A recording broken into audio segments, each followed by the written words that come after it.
Hello everyone, welcome to Invictus maths. हम linear equation in two variable सीख रहे थे। पार्ट 1 हम कर चुके हैं, ठीक है। अपलोड भी कर दी मैंने। आज पार्ट 2 करेंगे, ठीक है। पार्ट 2 में हम क्या करेंगे कि हम देख लेंगे कि इक्वेशन को देख के ही हमें कैसे पता चल जाता है, उनके कोफिशिएंट को कंपेयर करके, कि इस इक्वेशन का सॉल्यूशन आएगा कि नहीं। देखो, हर कंडीशन में ऐसा नहीं होता कि सॉल्यूशन आए ही, ठीक है। ऐसा नहीं है। जैसे मैं एक इक्वेशन लिखता हूँ, ठीक है। x plus y equal to 7 और एक है 2x प्लस में 2y इजकल टू 8। ये एक इक्वेशन है, ठीक है। अब इस इक्वेशन में खास क्या है? इस इक्वेशन में खास ये है कि इसका सॉल्यूशन आएगा ही नहीं। मतलब एक्स वाई तुम कुछ भी रख लो, ऐसा एक्स वाई तुम खोज ही नहीं पाओगे। मतलब एक सिंगल पॉइंट ऐसा खोज ही नहीं पाओगे। मतलब तुम कह दोगे कि एक्स 5 रखूँ, वाई 2 रखूँ, तो ये इसको सेटिस्फाई करेगा ही नहीं, ठीक है। ऐसा एक एक भी सिंगल पॉइंट नहीं मिलेगा कि तुम कह दो कि ये इसको भी सेटिस्फाई कर रहा है। मतलब ऐसा पॉइंट ही नहीं खोज पाओगे जो दोनों को सेटिस्फाई करे। एक्स वाई ऐसा खोज ही नहीं पाओगे जो सिंगल हो और दोनों को सेटिस्फाई करे, ठीक है। तो इसका सॉल्यूशन ही नहीं होगा। बट हमें पहले ही कैसे पता चल जाएगा कि सॉल्यूशन है कि नहीं? एक्चुअल में मैं आंसर पूछता हूँ कि सॉल्यूशन क्या है, इसका मतलब क्या है, इसका सॉल्यूशन निकालो, मतलब क्या है। इसका मतलब जस्ट ये है कि एक्स वाई दो ऐसे नंबर निकालो जिनको जोड़ने पे 7 आ जाए और इसको भी सेटिस्फाई करे। मतलब एक्स को 2 से मल्टीप्लाई, वाई को 2 से मल्टीप्लाई करूँ तो 8 आ जाए। जस्ट इतना ही सा मतलब है इसका, और इसके अलावा और इसका कोई मतलब नहीं है। बट ये जो कंडीशन दे रखी है मैंने तुम्हें, इस कंडीशन में क्या होगा कि एक्स वाई तुम खोज ही नहीं पाओगे, क्योंकि ऐसा एक्स वाई पॉसिबल ही नहीं है जो दोनों को ही सेटिस्फाई कर दे। आई बात समझ में? तो ये प्रॉब्लम है, ठीक है।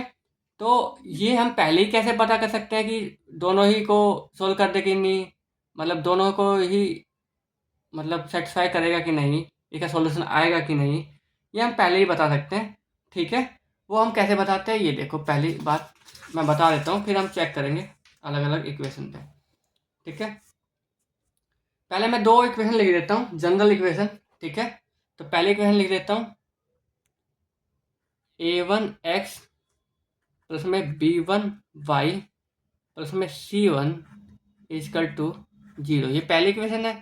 दूसरी है a2x प्लस में b2y प्लस में c2 इजकल टू 0 है, ठीक है। स्टैंडर्ड फॉर्म में लिखी हुई है, मैंने कल भी बताई थी मैंने स्टैंडर्ड फॉर्म, ठीक है। अब देखो, हमें कैसे पता चल जाता है कि इसका सॉल्यूशन आएगा नहीं आएगा, या बहुत सारे आएंगे, ठीक है। देखो, अगर तो 3 सेक्शन है। अगर तो मैं इसका रेशो निकालू a1/a2, ये बराबर ना बराबर आए b1/b2 के। अगर बराबर नहीं आया तो हमें आगे चेक करने की ज़रूरत नहीं है। बस यहीं पे अगर a1/a2 ये रेशो अगर इस रेशो के बराबर नहीं आई, तो यहीं पे हम कह देंगे कि ये जो लाइन है इसका वन सॉल्यूशन है, ठीक है। यूनिक सॉल्यूशन की कंडीशन है ये, ठीक है। यूनिक यूनिक सॉल्यूशन, ठीक है। ये कंडीशन होती है यूनिक सॉल्यूशन की। तो जस्ट हम रेशो को कंपेयर करके हम बता सकते हैं कि इसका सॉल्यूशन यूनिक आएगा, एक आएगा, मतलब एक जरूर आएगा। तुम निकाल सकते हो कौन सा सॉल्यूशन है उसका, ठीक है। दूसरी कंडीशन ये है दूसरी कंडीशन ये है कि a1/a2 बराबर आ जाएगा b1/b2 के, ठीक है, इस वाली रेशो के। और नहीं बराबर आएगा c1/c2 के। तो अगर ये कंडीशन आ जाती है, ये रेशो निकालता हूँ मैं, तो ये कंडीशन आ जाती है, तो इसका मतलब है नो सॉल्यूशन, इसका सॉल्यूशन आएगा ही नहीं। ऐसा कोई सा भी पॉइंट तुम खोज नहीं पाओगे जो दोनों ही इक्वेशन को सेटिस्फाई कर दे, ठीक है। इसका मतलब मैं कहना चाहता हूँ, ऐसा एक्स और वाई, एक भी एक्स और वाई नहीं खोज पाओगे जो दोनों को ही एक साथ सेटिस्फाई कर दे। तो इसके लिए नो कंडीशन आएगा, ठीक है, नो सॉल्यूशन। अगली कंडीशन क्या है? अगर ये तीनों ही रेशो बराबर आ गई, a1/a2 बराबर b1/b2 बराबर c1/c2, तो ये ऐसा तभी होगा जब वो दोनों लाइनें सेम होगी, एग्जैक्टली सेम, ठीक है।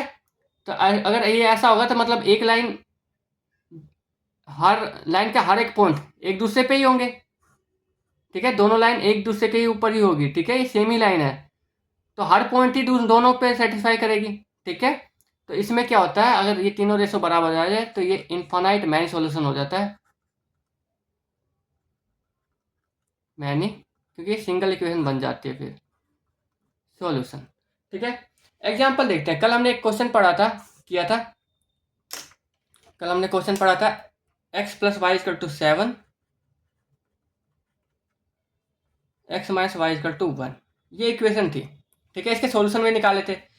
इस तरीके से बस हम पता कर सकते हैं कि सॉल्यूशन है कि नहीं है, या बहुत सारे हैं, ये नहीं पता कर सकते कि सॉल्यूशन क्या है। सॉल्यूशन पता करने के लिए तो हमें मेथड यूज करने पड़ेंगे, या सब्स्टिट्यूशन करो, एलिमिनेशन करो, क्रॉस मल्टीप्लिकेशन कर दो, कोई सा तरीका, ठीक है। बट यहाँ पे मैं इसको स्टैंड फॉर्म में लिखूंगा, x plus y minus 7 equal to 0, stand form में आ गई, ये x minus y minus 1 equal to 0। यहाँ a1/a2 निकालो, तो a1/a2, इसके x के आगे वाला a1 है, इसके x के आगे वाला a1 है, ठीक है, a2 है, सॉरी, तो a1/a2 आ जाएगा 1/1, b1/b2 आ जाएगा, इसके आगे 1 है, इसके आगे -1 है, -1, तो दिख रहा है। मैंने कहा था जब यही अलग अलग आ जाए दोनों रेशो, तो आगे देखने की जरूरत नहीं है, तीसरा बराबर आएगा कि नहीं आएगा, कुछ भी आ जाए कोई फर्क नहीं पड़ता तीसरे से। अगर यही बराबर आ गया, देख लो यहाँ पे a1/a2 जो है नहीं बराबर है b1/b2 के, इसका मतलब इसका सॉल्यूशन है, वो भी यूनिक, एक निकाल सकते हैं, जो कि हमने कल निकाला था, ठीक है। यहाँ पे x 3 आया है और y 2 आया है, ठीक है। नो सॉल्यूशन की कंडीशन मैंने अभी बताई थी, तो मैं लिख के x plus y equal to 7, ठीक है, और दूसरी है 2x plus 2y equal to 8, ठीक है।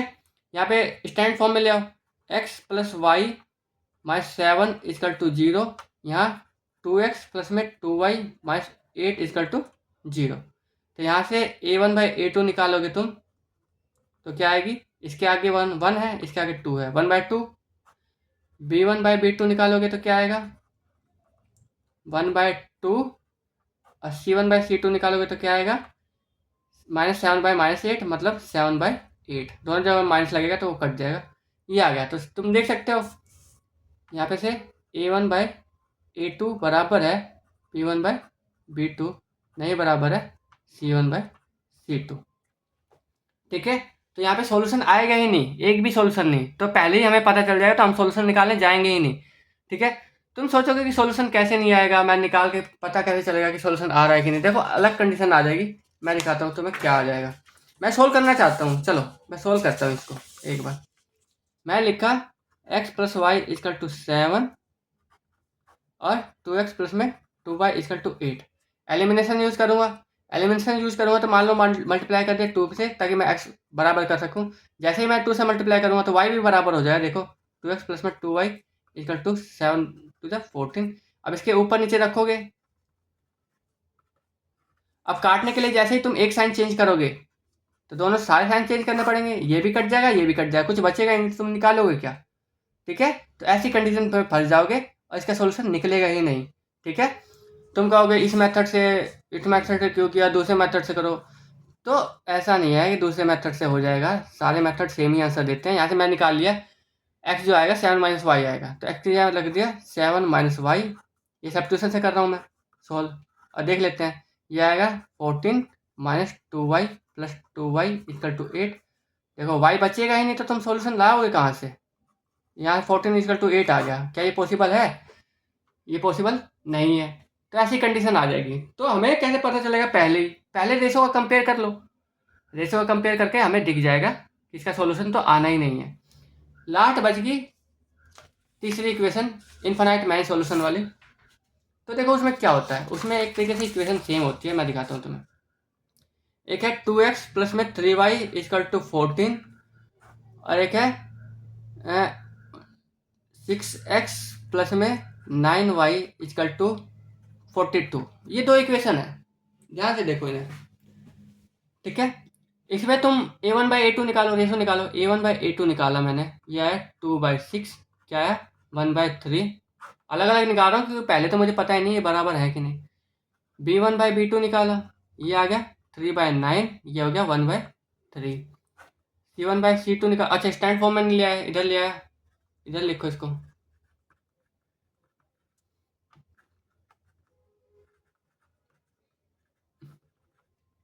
तो ये आ गया माइनस का 14 बाय माइनस का 42, माइनस से माइनस कैंसिल 14 1, ठीक है, ये आ गया। तो यहाँ पे साफ दिख रहा है कि A1/A2 बराबर है B1/B2 के, बराबर है C1/C2। इट मीन्स ये जो इक्वेशन है इसके कितने सॉल्यूशन निकलेंगे infinite many solution, many solution. अब चक्कर ये है कि इनफाइनाइट मैनी सॉल्यूशन कैसे कैसे निकालोगे। तो भाई साहब जो जो सा भी पॉइंट इसको सेटिस्फाई करेगा ना वो इसको भी सेटिस्फाई करेगा। मैं निकाल के दिखा देता हूँ। एक अगर सिंगल इक्वेशन है तो उसके पॉइंट कैसे निकालते हैं, एक्स को कुछ भी रख दो वाई आ जाएगा, ठीक है। तो एक्स वाई को रख देता हूँ 2, चलो वाई को रखता हूँ 2, तो वाई अगर 2 रखा है तो एक्स आया है 2 रखोगे तो यहाँ 6 आ जाएगा, 6 यहाँ पे जाएगा तो 8 बचेगा, 4 बचेगा, एक्स आ जाएगा 4। तो जो ये पॉइंट है ये इसको भी पक्का सेटिस्फाई करेगा, बेशक कोई सा भी निकाल लो। मैं इसमें रख के देखता हूँ 6x मतलब 6 4 प्लस में 9 वाई 0 इक्वल टू 42। कुछ गलत हो गया क्या, कुछ तो गलत है, कुछ तो गलत है। अच्छा वाई मैंने रखा, ओहो वाई मैंने 2 रखा है ना भाई, वाई 2 रखा है, वाई 2 रखा है तो 3 6 8 4, ठीक है 2 रखा है 2, ठीक है। ये हो गया 2, तो ये हो गया 6 चौक 24 और 9 9 दूनी 18, 8 4 12 2 1 हासिल 4, 42 आ गया, 42 बराबर हो गया। तो कोई सा ही पॉइंट यहाँ से निकालोगे वो दूसरे को भी सेटिस्फाई करेगा। अच्छा ऐसा क्यों है, ऐसा क्यों हुआ कि ये पॉइंट सेटिस्फाई कर रहा है, कोई सा भी निकाल लोगे तो मैं बताता हूँ ऐसा क्यों हो रहा है। ये इक्वेशन थी, इसको हटाओ पहले, ये इक्वेशन थी 2x प्लस में 3y इक्वल टू 14, और ये इक्वेशन थी 6x प्लस में 9y इक्वल टू 42। तुम देखोगे ना एक बार ध्यान से इसको दोनों इक्वेशन को, तो ये दोनों इक्वेशन तुम्हें सेम ही दिखेगी, सेम ही है ये दोनों इक्वेशन। बस इस तरफ देखो, इस तरफ देखना, इसमें कुछ कॉमन है, ध्यान दो, पूरी इक्वेशन में कुछ कॉमन है। 3 से मल्टीप्लाई 3 से मल्टीप्लाई 3 से मल्टीप्लाई, इसका मतलब ये क्या है, पूरी इक्वेशन को 3 से मल्टीप्लाई डिवाइड कर दोगे, इक्वेशन को हम इधर उधर 3 से डिवाइड कर सकते हैं, कोई फर्क नहीं पड़ता। अब देखो फर्क क्यों नहीं पड़ता, अगर मैं 5 बराबर 5 लिखता हूँ, अगर मैं इक्वेशन के इधर भी डिवाइड कर देता हूँ 2 से, इधर भी 2 से डिवाइड करता हूँ, तभी भी तो ये रकम बराबर ही रहेगी, ठीक है। तो या तो ऐसे कर लो कि डिवाइड कर दो पूरे सारी इक्वेशन को 3 से, तो 3 से डिवाइड किया तो 2x प्लस में 3y इक्वल टू 14। देखना इक्वेशन सेम नहीं है, सेम ही है ये इक्वेशन, आई बात समझ में, सेम ही है इसलिए सेम ही लाइन बनती है इसकी, और सेम ही लाइन बनती है, एक ही सिंगल लाइन है जिसकी इन्फिनाइट मैच सॉल्यूशन है, किसी भी एक में से निकाल लो सेम ही सॉल्यूशन आएगा। आई बात समझ में, इसी इक्वेशन को 3 से मल्टीप्लाई कर दो ना, तो देखो 3 से मल्टीप्लाई कर 6x 9y equal to 42, equation को मल्टीप्लाई कर सकते हैं, दोनों तरफ करना पड़ेगा बस। देखो यहाँ पे 2 है, यहाँ 2 है, दोनों बराबर है, तो अगर कुछ ऐड करते हो इस तरफ तो इधर भी ऐड कर दो, तभी भी वो कंडीशन लागू होगी, मतलब वो इक्वल टू रहेगा ही, बराबर ही रहेगा। देखो 5 इक्वल टू 5 है, ठीक है। तो ये आता है इनफाइनाइट मैनी सॉल्यूशन, ठीक है, इसके बहुत सारे सॉल्यूशन मिलते हैं, ठीक है। अब हमें करना है इसके ग्राफिकली कैसे सोल्व करते हैं, ग्राफिकली सोल्व कैसे करते हैं, और ग्राफिकली हमें कैसे पता चलता है कि लाइनें कैसी है। हम इनको देख के बता सकते हैं कि जो 2 लाइनें लिखी हैं मैंने x प्लस वाई और 2x प्लस 2y, ये आपस में पैरेलल है ना, सॉरी पैरेलल नहीं है, इसके नो सॉल्यूशन है ना, नो सॉल्यूशन है, तो लाइनें कैसे जाएंगी ये आपस में, तो ये आपस में पैरेलल लाइन जाती है। ये हम देखेंगे नेक्स्ट वीडियो में कि कौन सी लाइन कैसे जाती है। अभी मैंने बता दिया कि A1 A2 B1 B2 C1 C2 से हम कैसे कंपेयर कर सकते हैं, ठीक है, ये वाला, ठीक है। तो आज का काम ये था कि अगर A1/A2 बराबर नहीं आए B1/B2 के, तो हमें पता चल जाएगा कि एक यूनिक सॉल्यूशन है, उसे निकाल सकते हैं हम। मेथड हमें पता है कौन सा इस्तेमाल करना है, ठीक है। अगर सेम इक्वेशन है इनफाइनाइट मैनी सॉल्यूशन वाला, तो उसमें तो सिंपल तुम एक इक्वेशन सिंगल मान के चलो और उसका एक वैल्यू निकाल लो, वो निकलती जाएगी। ये कंडीशन है A1/A2 बराबर आ जाएगा B1/B2 के, और ना बराबर आए C1/C2 के, इसका मतलब इसका सॉल्यूशन नहीं है, तो निकालो भी मत, ठीक है। निकालोगे तो देखा मैंने कंडीशन दिखा दी है तुम्हें कि वो आएगा ही नहीं, सारी वेरिएबल कट जाएगी, तुम्हारा आंसर आएगा ही नहीं, ठीक है। कल देखेंगे हम अगले टॉपिक में कि ग्राफ कैसे, इसकी लाइनें कैसी आती हैं, हमें पहले ही पता चल जाएगी लाइनें कैसी कैसी आएंगी, ठीक है, और क्या क्या कंडीशन इससे कनेक्टेड है, ठीक है, लाइनों का। ये लाइन की ही तो इक्वेशन है जनरली, ठीक है। आज के लिए इतना ही। Thank you for today.